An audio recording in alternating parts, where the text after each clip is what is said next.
नमस्कार, स्वागत है आपका बात बेबाक में। आपके साथ मैं हूं अभिषेक कात्यायन। जब देश का सियासी माहौल चुनावी हो, जब देश की हर सियासी पार्टी या हर सियासी शख्स अपने बयान के जरिए होने वाले चुनाव को साधने की कोशिश कर रहा हो, ऐसे माहौल में जाहिर तौर पर नेता इस तरह के बयान देते हैं जिससे माहौल बना रहे और चुनाव में उनकी पार्टी को कुछ फायदा हो। लेकिन खास तौर पर वो प्रदेश जो सियासी तौर पर देश में सबसे ज्यादा संवेदनशील माना जाता है, उस प्रदेश के नेता अपने बयानों से आग उगलने पर आमादा हैं। हम बात कर रहे हैं जाहिर तौर पर बिहार की, जहां के नेता सियासत में बढ़ चढ़कर अपनी दिलचस्पी रखते हैं और शायद देश के दूसरे हिस्सों में जिस तरह की राजनीति होती है उससे बिल्कुल अलग मिजाज होता है बिहार के नेताओं का। 3 मार्च को एनडीए की रैली प्रस्तावित है, लेकिन एनडीए की यह रैली शायद सियासी रैली नहीं है। यह हम नहीं कह रहे हैं, यह खुद बीजेपी के नेता और केंद्रीय मंत्री कह रहे हैं। उनके बयान से ऐसा लग रहा है कि इस रैली में देशभक्ति का सर्टिफिकेट बांटा जाने वाला है। बीजेपी के दिग्गज नेता केंद्रीय मंत्री गिरिराज सिंह का एक बयान है। गिरिराज सिंह ने कहा है कि जो रैली में शामिल होंगे वो देश के साथ खड़े हैं और जो भी इस रैली में शामिल नहीं होंगे वो पाकिस्तान का साथ दे रहे होंगे। गिरिराज सिंह के इस बयान के बाद सियासी तूफान मचना लाजमी है। विरोधियों ने तो हमला बोला ही है, जेडीयू ने भी संभल कर बयान देने की नसीहत दी है। जेडीयू का अंदाज सरल था, लेकिन सरल अंदाज में उन्होंने अपने सहयोगी को नसीहत दे डाली। ये रिपोर्ट देखिए। जो पाकिस्तान के विरोध में खड़े होंगे वो नरेंद्र मोदी के साथ होंगे, और जो पाकिस्तान के साथ खड़े होंगे वो देश के विरोध में होंगे। ये भी उस दिन दिखेगा। क्या एनडीए की रैली देशभक्ति साबित करने के लिए बुलाई गई है? क्या 3 मार्च को रैली में शामिल होने वाले लोगों को सर्टिफिकेट दिया जाएगा? क्या जो लोग रैली में शामिल नहीं होंगे वो देश विरोधी हो जाएंगे? ये सवाल एनडीए की रैली आयोजन करने वालों से है। क्या वो बताने की जहमत उठाएंगे कि रैली को लेकर दिए गए केंद्रीय मंत्री गिरिराज सिंह के बयान का मतलब क्या है? अगर उनका बयान नहीं सुना है तो चलिए एक बार फिर से हम आपको बयान सुनाते हैं। जो पाकिस्तान के विरोध में खड़े होंगे वो नरेंद्र मोदी के साथ होंगे, और जो पाकिस्तान के साथ खड़े होंगे वो देश के विरोध में होंगे। ये भी उस दिन दिखेगा। यही 3 तारीख को नरेंद्र मोदी की जनसभा में होगा। गिरिराज के बयान का तो यही मतलब है कि जो रैली में शामिल होंगे वो देशभक्त होंगे, जो रैली में नहीं आएंगे वो देश विरोधी होंगे। तो क्या सियासी रैली को देशभक्ति साबित करने का अड्डा बना रहे हैं गिरिराज? क्या जो बीजेपी के साथ नहीं है वो देश का विरोधी है? गिरिराज तो अपने बयान से यही साबित कर रहे हैं और उनके इस बयान पर सियासी तूफान भी आ गया है। एनडीए के साथी से लेकर विरोधियों तक ने गिरिराज के बयान की आलोचना की है। इस तरीके का इन सब सभाओं पर कौन आएंगे नहीं आएंगे इस तरह के टिप्पणी करना उचित बात नहीं है, और देशभक्ति की सर्टिफिकेट गिरिराज भाई बांटेंगे यह भी उचित नहीं है। इसलिए इस तरह की भाषाओं पर नियंत्रित रखना चाहिए। लोगों को लाकर लोगों को दिखाने का जो आप श्वांग भर रहे हैं और कह रहे हैं कि जो लोग रैली में नहीं आएगा वो राष्ट्र विरोधी होगा, ये इनके नाम से राष्ट्र लिखा है क्या? इनके बाप दादे तो अंग्रेज के दलाल थे, ये भारतीय हो नहीं सकते हैं। ये अंग्रेजों के दलाल लोग हैं और आरएसएस भी अंग्रेजों का दलाली करता था। अमित शाह जी बोले थे जी, तो पटाखा पाकिस्तान में फूटेगा और जो उनको चुनाव हराए उसी के साथ अभी सरकार चला रहे हैं। तो उनका तो समय के हिसाब से बयान आता है चर्चा में बने रहने का। वैसे गिरिराज सिंह का ट्रैक रिकॉर्ड देखें तो उनका इस तरह से बयान देना कोई नई बात नहीं है। उनकी आदतों में ये शुमार है। जिसने मोदी या बीजेपी का विरोध किया वो देशद्रोही हो जाता है। उनके ऐसे बयानों पर न बीजेपी को दिक्कत है न उनके सहयोगियों को, लेकिन इस बार सहयोगियों ने भी आपत्ति जताई है क्योंकि मौका चुनाव का है। अगर चुनाव में ऐसा बोलेंगे तो दिक्कत जेडीयू और एलजेपी को हो सकती है। आशुतोष चंद्रा, जी मीडिया, पटना। बीजेपी के लिए इसलिए भी सहयोगी नसीहत दे रहे हैं क्योंकि विधानसभा चुनाव में बीजेपी इस तरह के बयानों का खामियाजा भुगत चुकी है और अगर अब भी इस तरह के बयान नहीं रुकते हैं तो जाहिर तौर पर चुनाव में उसका असर पड़ सकता है। अब असर बीजेपी को क्या लगता है, उसका असर पॉजिटिव होगा या नेगेटिव होगा, या बीजेपी के नेता ही बखूबी समझ पाएंगे कि उन्हें अपने इस तरह के बयान से, इस तरह के भड़काऊ बयान से कितना फायदा होता है या नुकसान होता है। चर्चा करेंगे। चर्चा के लिए जो मेहमान हमारे साथ जुड़े हैं उनसे आपका परिचय कराते हैं। बीजेपी की तरफ से पक्ष रखेंगे प्रवक्ता संजय टाइगर जी, इसके अलावा जेडीयू की तरफ से प्रवक्ता सुहेली मेहता जी हमारे साथ जुड़ी हैं। आरजेडी की तरफ से विधायक विजय प्रकाश जी हमारे साथ हैं जो विपक्ष की तरफ से अपनी बात रखेंगे, और आजमी बारी साहब हैं कांग्रेस प्रवक्ता, वो हमारे साथ जुड़े हैं। आप सभी मेहमानों का स्वागत है। शुरुआत बीजेपी से ही करेंगे। संजय टाइगर जी, मुझे लगता है कि बहुत आसान हो गया है शायद देश में अब यह पता करना कि कौन देशभक्त है और कौन देश विरोधी है या देश का गद्दार है ना?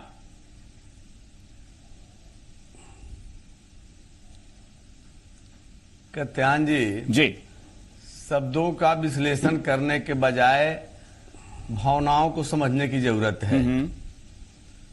जब देश की सेना ने शौर्य का परिचय दिया, सर्जिकल स्ट्राइक किया, तो उसको किसने कहा सर्जिकल स्ट्राइक है? किन लोगों ने सबूत मांगा? पुलवामा हमले के बाद सर्वदलीय बैठक हुई जी, और उस बैठक में कांग्रेस समेत प्रमुख दलों ने आश्वस्त किया कि हम इस मसले पर देश की सरकार के साथ हैं, प्रधानमंत्री के साथ हैं। ठीक है। 24 घंटे के बाद सुरजेवाला ने क्या बयान दिया? कांग्रेस के अध्यक्ष प्रवक्ता ने मणिशंकर अय्यर जाके पाकिस्तान में क्या कहते हैं? मुफ्ती महबूबा का क्या बयान आता है? ये सारे जो बयान हैं, फारूक अब्दुल्ला के बयान, सेना प्रमुख को क्या कहा जाता है?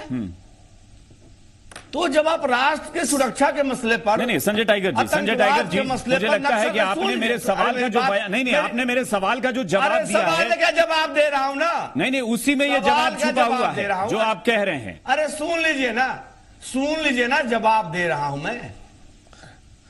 तो ऐसे मसलों पर जो राष्ट्रीय सुरक्षा से जुड़ा मामला हो, आतंकवाद का मामला हो, नक्सलवाद का मामला हो, उस पर आप अगर देश के साथ खड़े नहीं हैं, बयानों का नहीं, एक मिनट समझिए, अगर सेना पर सवाल उठाते हैं, सर्जिकल स्ट्राइक पर सवाल उठाते हैं, बात समझ में आती है। नहीं गिरिराज, एक मिनट, ना संजय टाइगर जी, एक मिनट संजय टाइगर जी, समझिए, अगर मोदी जी की रैली में, अगर एनडीए की रैली में कोई शामिल ना हो और राष्ट्रभक्त न रहे, ये सवाल है। अरे सुनिए ना, आप तो बोलने नहीं देते ना, आप सुनिए ना, कहां से आप जब ये सवाल खड़ा करेंगे तो राष्ट्रभक्ति का सवाल खड़ा होगा।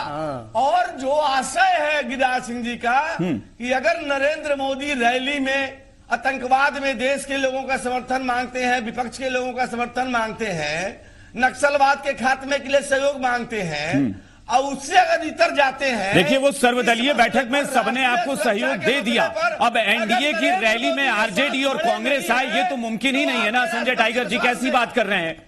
अब एनडीए की रैली में क्या कांग्रेस पहुंच जाएगी? खड़े होने की बात नहीं है। अगर आप भावनात्मक रूप से राष्ट्रीय सुरक्षा के मामले पर, आतंकवाद के मामले पर राहुल गांधी जी आ जाएंगे तब समर्थन खड़े नहीं है, तो आपके राष्ट्रभक्ति पर सवाल उठेगा। नहीं ये गलत है। देखिए, अगर सेना के खिलाफ कोई बोलता है, मैं आपके साथ, मैं भी खड़ा हूं, पूरा देश खड़ा है, लेकिन मोदी जी की रैली में अगर कोई ना पहुंचे और वो गद्दार हो जाए, ये समझ से परे है। विजय प्रकाश जी, चलिए विजय प्रकाश जी का जवाब दीजिए। ठीक है, एक मिनट विजय प्रकाश जी। भारतीय जनता पार्टी खिलाफत करेगा। संजय टाइगर जी, एक मिनट हो गया। संजय टाइगर जी, आपने अपनी बात कह ली है, एक मिनट विजय प्रकाश जी आप बोलिए। हाँ ठीक है, विजय प्रकाश जी को बोलने दीजिए, संजय टाइगर जी एक मिनट, विजय प्रकाश जी। विजय प्रकाश जी, बोला जाए, ये बयान जो है, क्या इसमें मतलब बीजेपी ये उम्मीद करती है क्या कि उस रैली में कांग्रेस और आरजेडी के लोग भी शामिल हों? नहीं, हम तो पहले भारतीय जनता पार्टी और आरएसएस के लोगों से यह पूछना चाहते हैं कि गिरिराज सिंह जो आज भाषा बोले हैं कि जो रैली में नहीं आएंगे तो वह समझिए कि भारतीय जनता वह देश के लोग नहीं होंगे और जो है आजादी में जो है वह काम नहीं किए होंगे। 1 मिनट, आपके समय हम नहीं बोल रहे थे। जो गिरिराज सिंह पहले ये बता दे हमें कि जितने लोग भारतीय जनता पार्टी के रैली में 3 तारीख को आएंगे और जो नेता नहीं आएंगे उसको क्या जो है पूरे देश में जो है एमपी का चुनाव लड़ने से आप वंचित करेंगे?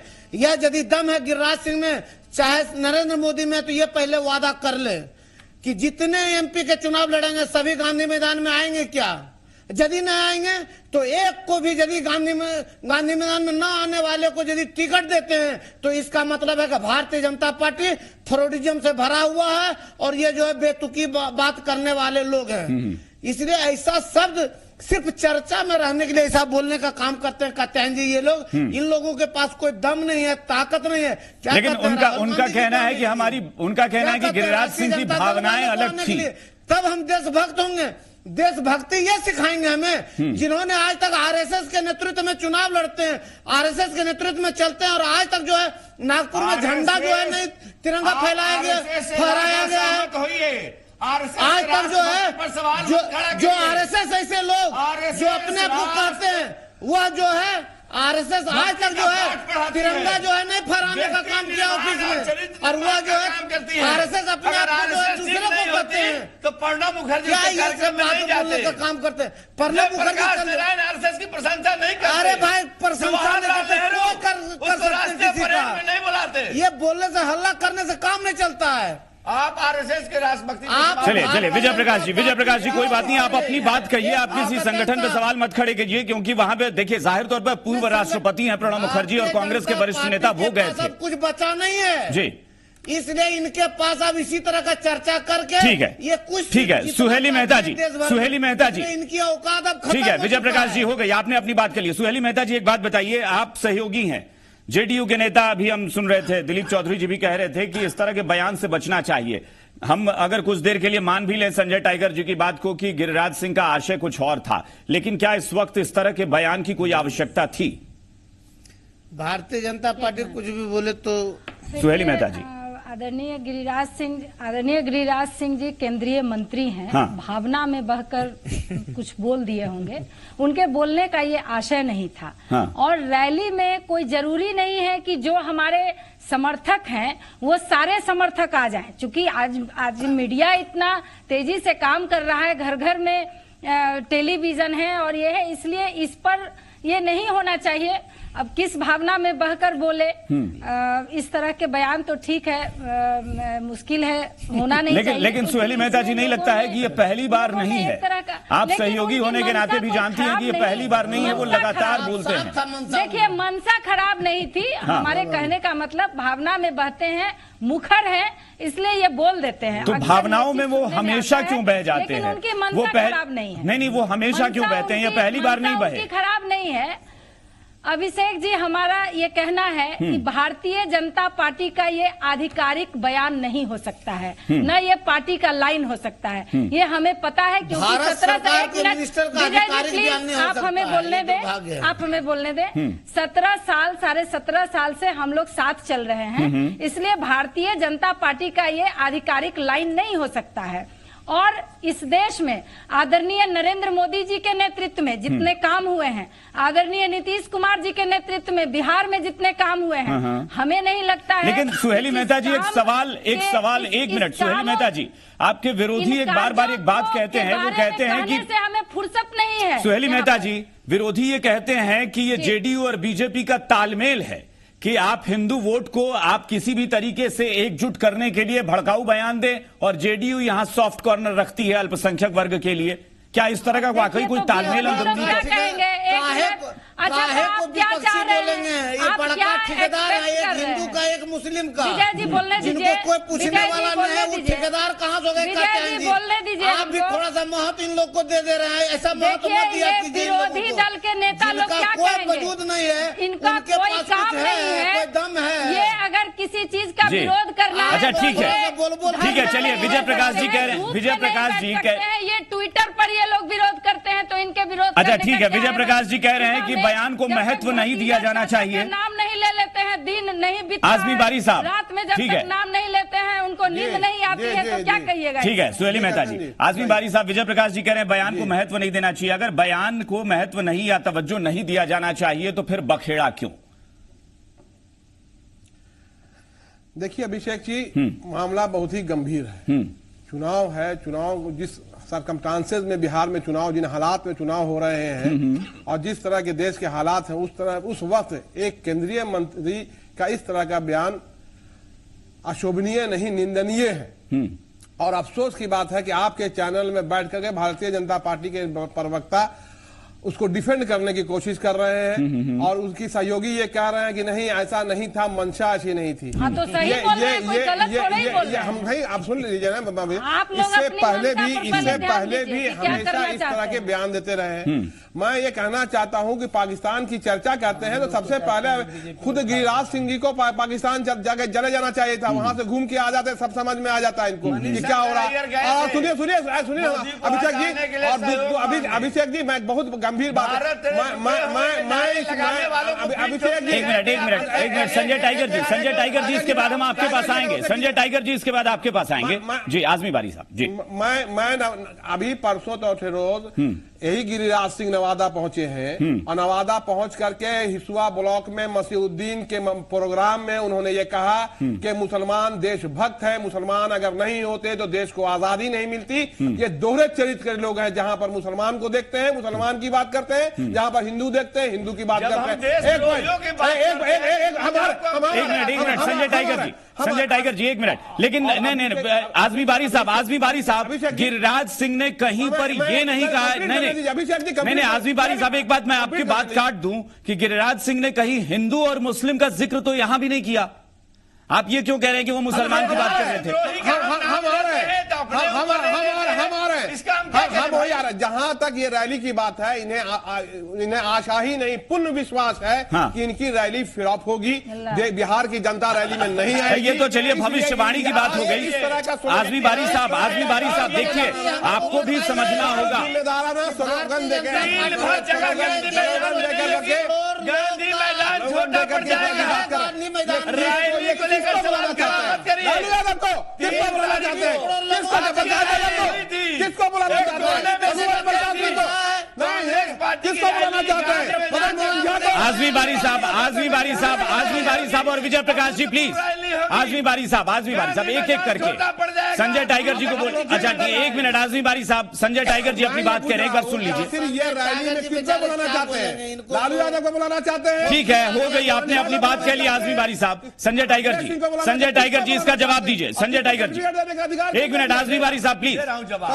आजमी बारी साहब सुन लीजिए, जवाब सुनिए जी। संजय टाइगर जवाब दे रहा हूँ। सर्टिफिकेट देने का अधिकार किसने दिया इनको? हाँ ठीक है, जवाब दे रहे हैं। मन में आशंका है उसको दूर कर दे। बारी साहब सुन लीजिए, बारी साहब सुन तो लीजिए, जवाब सुन लीजिए एक बात। गांधी मैदान छोटा पड़ जाएगा, गांधी मैदान के कोने में सिमट। 3 तारीख को हम भी रहेंगे, आप भी रहिएगा। 3 तारीख को हम भी रहेंगे, आप भी रहिएगा। देखिएगा क्या होगा। की पीड़ा क्या है? पीड़ा यही है, आदमी नहीं आएगा, चुनाव हारेंगे, आप टिकट काट रहे हैं उनका। जेएनयू में भारत विरोधी नारे लगते हैं तो राहुल गांधी उनके पीठ ठोकने पहुंच जाते हैं। जब डोकलाम में तनाव पैदा होता है, आप ही सुन रहे थे, चीनी दूतावास में चले जाते हैं। आज मुफ्ती महबूबा ने 34 लोगों का हत्या होती है तो फोटो खिंचवाते हैं। जब पत्थरबाजी होता है, एक एक करके अपनी बात रखिए ना, एक एक करके अपनी बात रखिए प्लीज। एक एक करके विजय प्रकाश जी हम इसके बाद आपके पास आएंगे प्लीज। प्रधानमंत्री पुलवामा में जब हत्या होती है, फोटो खिंचवाते हैं। देखिए इसी पर मेरा सवाल है, फोटो खिंचवाने का आप प्रधानमंत्री के साथ और सरकार के साथ खड़े नहीं है। आप पूछिए 56 इंच का सीना पर सर्जिकल स्ट्राइक किया था। अभी कहा किया? इंतजार करिए। प्रधानमंत्री ने कहा है कि जवानों का खून बेकार नहीं जाएगा। ठीक है, हो गई, आप लोगों ने अपनी बात कह ली है। सुहेली मेहता जी एक टिप्पणी आपसे, एक minute. Vijay Prakash ji, Sanjay Tiger ji please. Sanjay Tiger ji Sanjay Tiger ji और विजय प्रकाश जी प्लीज। सुहेली मेहता जी से मेरा सवाल है। सुहेली मेहता जी सुहेली मेहता जी से मेरा सवाल है, प्लीज संजय टाइगर जी और विजय प्रकाश जी। ये बताइए आप किसके समर्थक हैं? हो गई, आप लोगों ने अपनी बात कह ली है। सुहेली मेहता जी, सुहेली मेहता जी एक बात बताइए, कांग्रेस के नेता, एक मिनट विजय प्रकाश जी प्लीज, विजय प्रकाश जी आजमी बारी साहब प्लीज। सुहेली मेहता जी एक बात बताइए, चूंकि बीजेपी ये कह भी रही है कि कांग्रेस के नेता बार बार ऐसा कुछ बयान दे जाते हैं जिससे बीजेपी को यह कहने का मौका मिलता है। ये संजय टाइगर जी अभी बार बार कह रहे हैं कि गिरिराज सिंह ये सब इसलिए कहते हैं क्योंकि कांग्रेस के नेता, विरोधी पक्ष के नेता जो है वो कुछ न कुछ ऐसा बयान देते हैं जो पाकिस्तान परस्ती को दिखाता है। अरे बयान बता दीजिए साहब, सुहेली मेहता जी से सवाल पूछ रहे। सुहेली मेहता जी मिलते हैं। आप क्या कर रहे थे? मोदी जी क्या कर रहे थे? अरे मोदी जी, अरे एक मिनट आप लोग प्लीज सुहेली मेहता जी को बोलने दीजिए। एक मिनट संजय टाइगर जी, नरेंद्र मोदी जी, संजय टाइगर जी आजमी बारी साहब प्लीज। अरे लालू यादव सेकुलरिज्म के यहाँ सिपाही, सुहेली मेहता जी पाकिस्तान में जाके क्या कर रहे थे ये भी बताइए। छोड़िए, बगैर बुलाए पाकिस्तान गए ये भी बताइए। हमें पता चलेगा कौन कितने पानी। ठीक है सुहेली मेहता जी आप हमारी आवाज सुन पा रही हैं? देखिए, हाँ सुन रहे हैं। जवाब दीजिए। धर्मनिरपेक्षता के नाम पर जिस तरह की करतूत ये लोग करते हैं, भारतीय जनता पार्टी, अरे आप करते हैं क्या? वोट के लिए देश बेच देंगे जब भी देशभक्ति की बात आती है तो सीधा मुसलमानों को लेकर आ जाते हैं।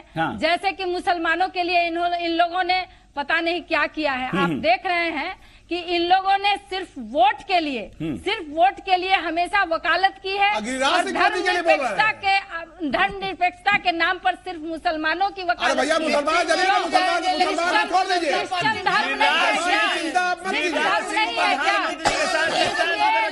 इसलिए जिस तरह की नीति ये लोग अपनाते हैं, जिस तरह की नीति अपना लेते हैं, इससे मनसा इनकी स्पष्ट नजर आती है कि ये लोग देश के नाम पर कलंक है और ये लोग चाहते हैं कि देश में इस तरह का सांप्रदायिक दंगा हो, ये लोग चाहते हैं। चलिए, बड़ा बयान है आरजेडी और कांग्रेस पर, इसलिए ये आरजेडी और कांग्रेस पर यह बड़ा बयान है कि देश के नाम पर कलंक है। ये लोग मुसलमान का नाम लेते हैं और कुछ नहीं लेते हैं। नाम पर कलंक है भारतीय जनता पार्टी और नरेंद्र मोदी के नाम पर वो कलंक है जो हिफाजत करने के बजाय खजाना का जी कर जेल में का हत्या हुआ और लोग फोटो खिंचवा रहे थे, शूटिंग करवा रहे थे, चाय पी रहे थे, नाश्ता कर रहे थे।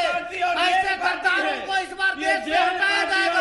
पार्टी के लोग भारतीय जनता पार्टी के चलिए ठीक है, आरोप प्रत्यारोप बहुत है, लेकिन मुझे लगता है कि इस वक्त इस तरह के बयान से बचने की जरूरत है। चाहे वो किसी भी पार्टी के नेता हो, कांग्रेस के भी नेता अगर बयान देते हैं जिससे कहीं भी पाकिस्तान के प्रति समर्थन दिखता है तो जाहिर तौर पर वो पीड़ादायक है, लेकिन बीजेपी के नेताओं को भी यह समझना होगा। मुझे लगता है संजय टाइगर जी जरूर पार्टी के स्तर पर गिरिराज सिंह को यह समझाना होगा कि जब माहौल अच्छा बन भी रहा हो तो इस वक्त इस तरह का बयान देकर बिगाड़ने की कोई कोशिश करने की जरूरत नहीं। के साथ कोई समझौता नहीं कर सकते। चलिए, बहुत बहुत शुक्रिया आप सबका हमारे साथ जुड़ने के लिए। संजय टाइगर जी, सुहेली मेहता जी, विजय प्रकाश जी और आजमी बारी साहब, बहुत बहुत शुक्रिया। बात बेबाक में फिलहाल इतना ही। बने रहिए जी बिहार झारखंड के साथ।